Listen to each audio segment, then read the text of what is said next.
Expect the best used car deals guaranteed. Visit arnoldclark.com.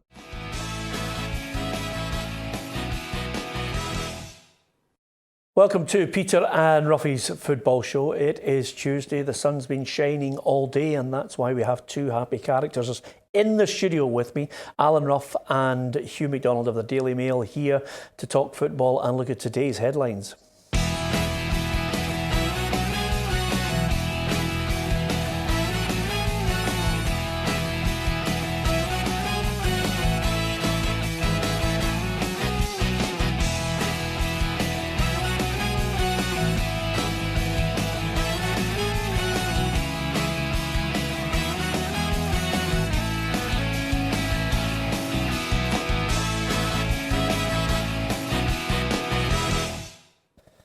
Yeah, lots to talk about on the programme tonight. Of course, the bottom end of the table is where we will start our discussions. Last night, it was, well, win or bust for St Mirren. They had to defeat Hamilton Accies to take this right down to the wire for the playoff spot, and they managed to do that comfortably by 2-0. Hugh MacDonald. Yeah, it keeps it going to the last game of the season. We know Dundee are long gone, so it's a straight shootout on Saturday for the playoff place. St Mirren have done well in recent weeks. I think they've gained a little bit of confidence in recent weeks. I wasn't surprised they won on Monday night, but the sending off. I mean, that for Brian Rice, that must kill him, you know, getting a player sent off so early in the game, having more than an hour to play with 10 men, relegation battle, that's a real sickener. Yeah, it wasn't a classic, but if you were actually, as you watched the game, Ruffy, more and more, as Hugh mentioned, it sways it and tips it in favour of St Mirren, but in the end they got the job done. You won't be looking back over the main parts of that game and analysing it in any great detail at the end of the season. You'll be just saying it's one of those results that could have been enough to get St Mirren into the playoff for a saving grace in the Premiership. Yeah, I think the players knew exactly what they had to do, and they went about their business. Hugh's right. I think Hamilton made it a wee bit easier for them. And they'll go up to Dundee the weekend. They're thinking Dundee will have thrown the towel in with everything that's happening up there. So they'll believe that they can go up there and get a win. Yeah, and of course Hamilton at home to St Johnstone. I think the good thing about it, and a lot of people actually, I mean, Ruffy suggested they've thrown the towel in at Dundee. There are mitigating circumstances. The whole place is on a downer.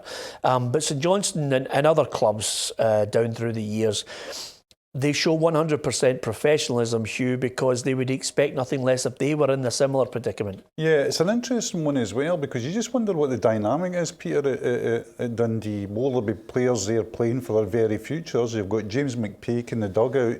He'll be determined to make a case for himself, I would imagine, for the manager's job. You know, saying to them, listen, I've got all my badges. I'm a Dundee man. I'm almost a legend up there. I can do a job for you here. So there's something on the line for Dundee. And the other thing as well is just strange, but I feel know about this much more than me, is like, is there a relaxation at times and you can finally play with a bit of freedom? I just think it's the uncertainty of players who haven't been told they're leaving and the players who have been told they're leaving. You know, in the dressing room, you're not getting that 100% unity behind each other.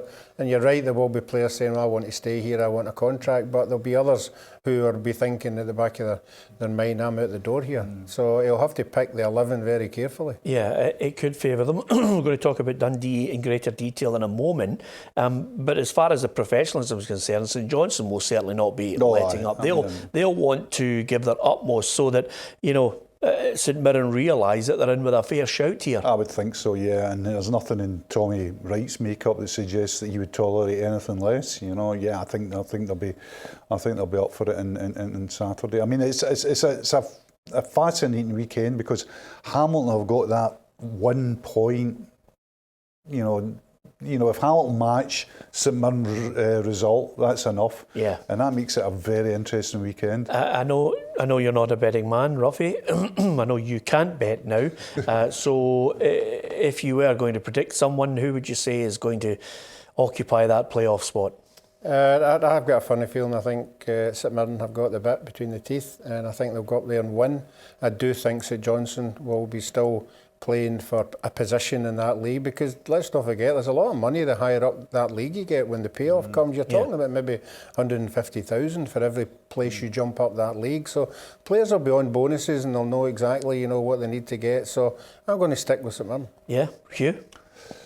I really don't know. I would always say Hamilton, that survival instinct kicks in. So I'll go the other way. I think Hamilton will do enough to stay up. Yeah, as far as Dundee are concerned, well, Jim McIntyre says 7 months wasn't enough. He was made various promises along the way. I think the only thing that has gone against Jim is the fact that he'd 7 months, he'd one transfer window, which I think is not great. I think managers deserve maybe 2 at least. That's my view. But the results and the way they were going about it, certainly that's gone against them. Yeah, I think so. And I think, the record was no better than the record he inherited, really. I agree with you. I think 2 transfer windows is at least a manager should expect, but it's brutal now. It's been brutal for some time, and so it wasn't surprising, because if you look at the old cliche, it's a results-based business, and if you looked at the results, they simply weren't good enough. Yeah, I find it rather alarming when suddenly a director comes out, John Nelms, and says it was a toxic atmosphere and that's why they were forced into the change, this constant defeat after defeat. People were getting used to losing. He had to change that, and that's why Jim McIntyre was sacked. Yeah, but I think Jim will be disappointed, because we are led to believe that the owner that was here had reassured him that what he was doing behind the scenes was good. He liked what he was seeing. The results obviously weren't what he wanted. So I think Jim thought, well, I'm going to get away with this here. I'm going to be here. And obviously the owner had discussions with the other owner, and it's obviously went the other way. And I think that's the disappointing thing that Jim's going to have to get his head around. Yeah, the other aspect of this now is suddenly they're down. Dundee United are trying to get out of that division. They come up against Inverness, Cali Thistle, and then that final hurdle. I always feel sorry for the championship sides, because it's really loaded against them. But I really favour, I'm looking at St Mirren and Hamilton, and I think they're well placed to keep their place. I think so as well, and I think in many ways it's because, as you say, of the way the dice are loaded. I mean, we've looked at the playoffs over the years, and I think the last ones to do it were Hamilton to come up from the championship, and they were they were against a Hibs team that just had jumped out of a plane without a parachute. I mean, they were just plummeting. Players told that they could leave at the end, or that they were leaving. One was a draw at the end of the season, and they just came down. No disrespect to Alec Neil's Hamilton at the time, they did enough to come through. So I think it's really hard for a First Division team, especially play teams like St Mirren, who now got a bit of confidence, or Hamilton, who are pretty streetwise. Yeah, the strange thing about it, I mean, every now and then when you're on Twitter, you look and you see those classic moments that have been posted, whether it be an English game or a Scottish game. And yesterday catches my eye. I mean, I've seen it a million times, but I always click on it to look at it. Was Ralph Milne. I did the same. Did you? Yeah. The 2-1 at Dens Park to win the league at Dens Park. Yeah. Yeah, I did the same. It brings back such, vivid memories of such a wonderful time in Scottish football when teams outside the old firm, were reaching European finals, were winning leagues, where you could go along to Tannadice and watch talents like Neri, Sturrock, Hegarty, Holt, Bowman. I mean, just teams packed with good players. And you look at that street and you say to yourself, one street in Scotland has had 2 European Cup semi-finalists. Yeah. 2 Champions League semi-finalists, from one better word, from the one street in Dundee. I know, and that's why I think the whole game, listen, we all have our thoughts on how to change it, how to make it better. We're always tinkering, but Ruffy, for the 2 Dundee clubs to potentially be in the Championship is a disgrace.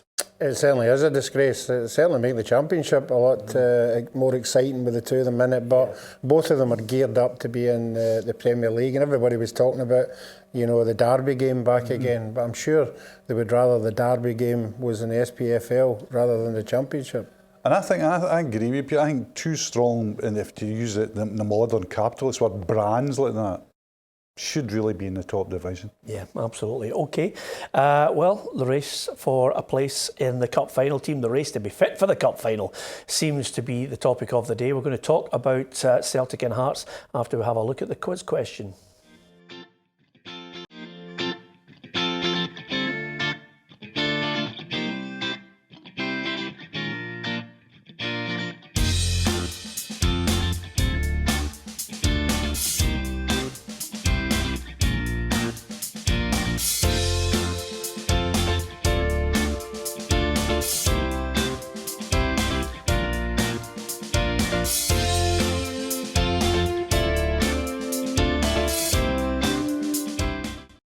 I just wonder what you would have been like, Ruffy, with a move to Russia, whether you could have settled in with the language and, of course, tax-free weekly wage. I think I'd be more interested in the tax-free and then pick up the language. Absolutely. It's strange, actually, some players who go there. I mean, it's just... I mean, Aidan McGeady, you know well.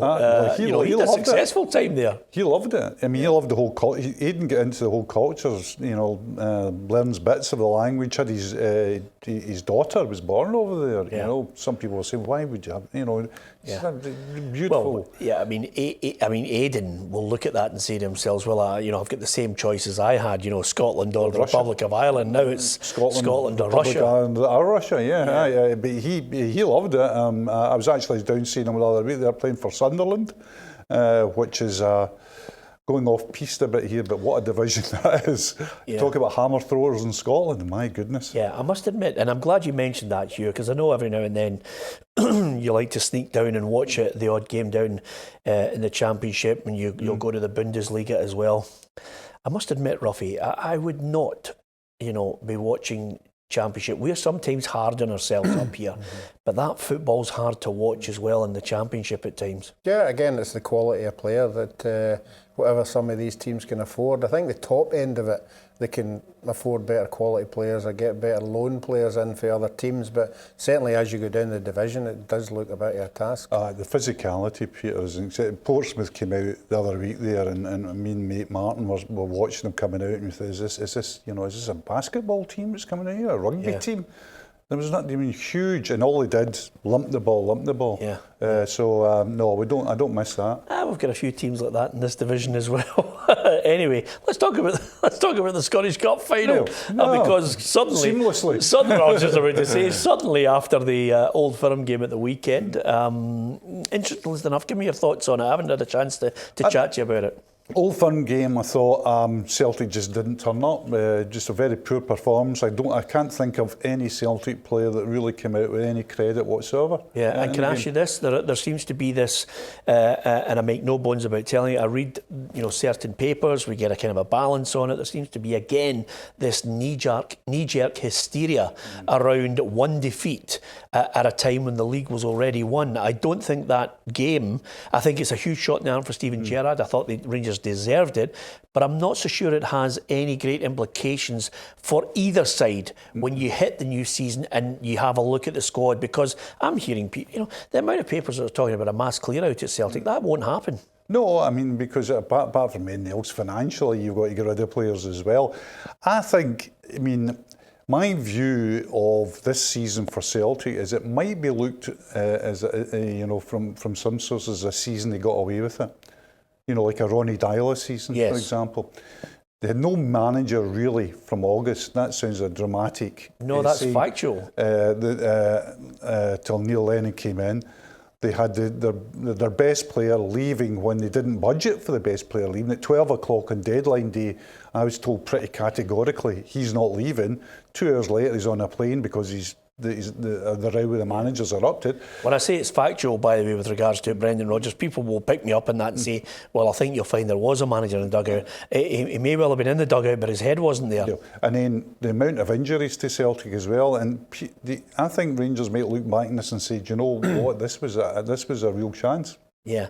I would say that Steven Gerrard will look back and wish he'd brought Defoe and Davis in even a fortnight earlier than what he did. I mean, everybody's saying they weren't up to speed. Yeah, 6 weeks ago, Ruffy, I would have played them. I think Davis is a top draw player, and I like him. Andy was playing international football, so I didn't get that.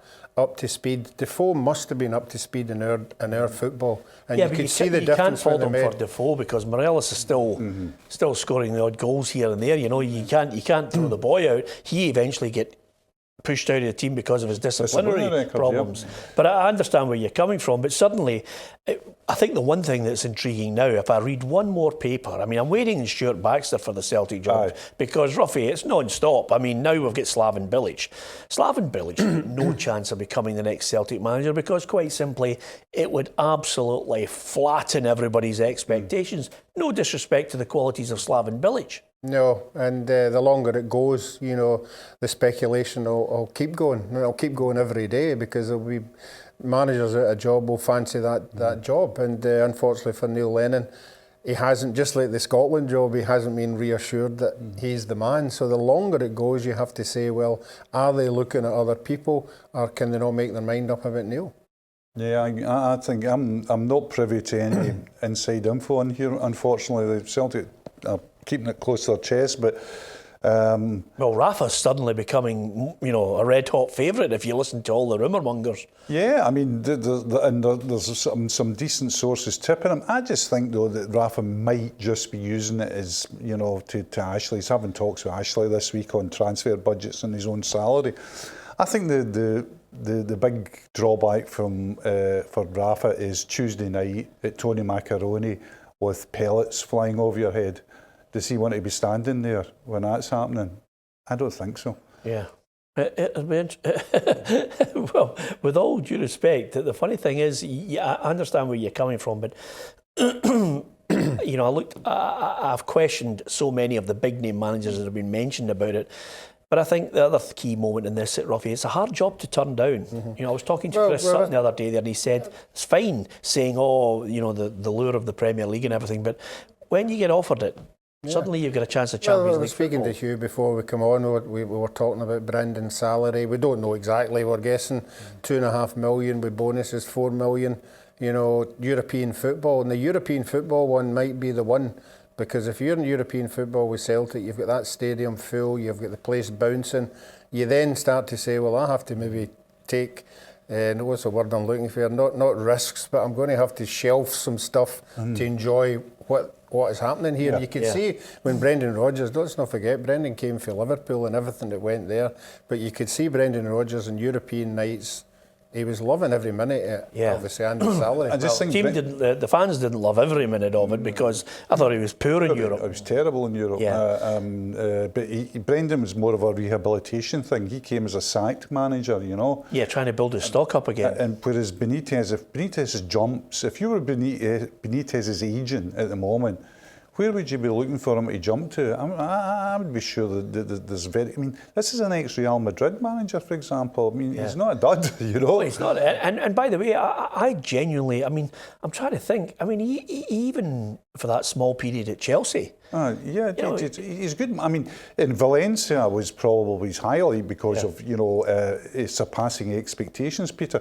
I mean, if you talk to anybody in the game, the only downside from people think about him is he's quite distant from players. He treats players as numbers rather than people. Yeah, Liverpool surely his highlight. 45 minutes of it.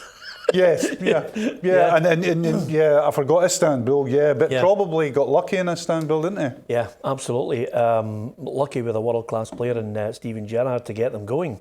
John Flannigan picks up a 2-game ban, looks as if they're going to appeal it. No surprise that Scott Brown, after the game, didn't make excuses for the defeat, but he did actually mention that, he thought it was a red card. Yeah, another one to the face. Surprisingly, somebody else didn't see that again, but it was... he says it was a yellow because it didn't hit him in the face, but it's part and parcel. I don't think it would have changed the outcome of the game, as we didn't deserve to win the game today. Rangers played better than what we did.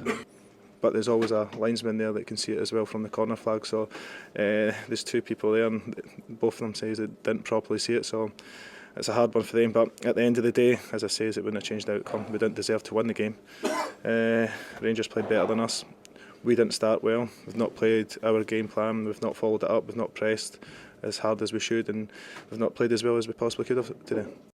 Okay, it was a packed box. The referee, the assistant referee, didn't pick it up, but they've picked it up now, and he's got a chance to appeal.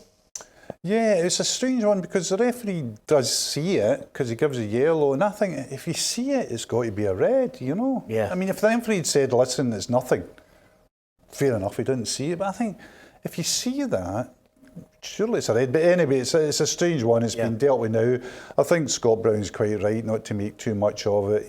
Rangers were well worthy winners on Sunday. It's been a lovely day today, Robbie. I don't know if you've heard, but I heard about 14 times that Tues off to Paris. He'll be wearing that kind of gear, you know, chinos and pink shirts. It'll be fantastic for him there.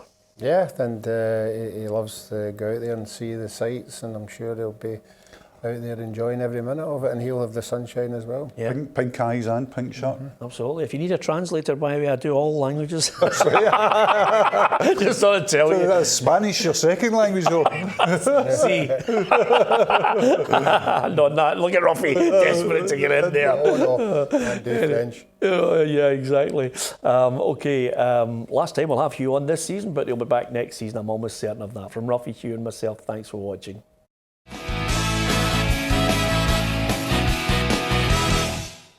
Expect the best used car deals guaranteed. Visit arnoldclark.com.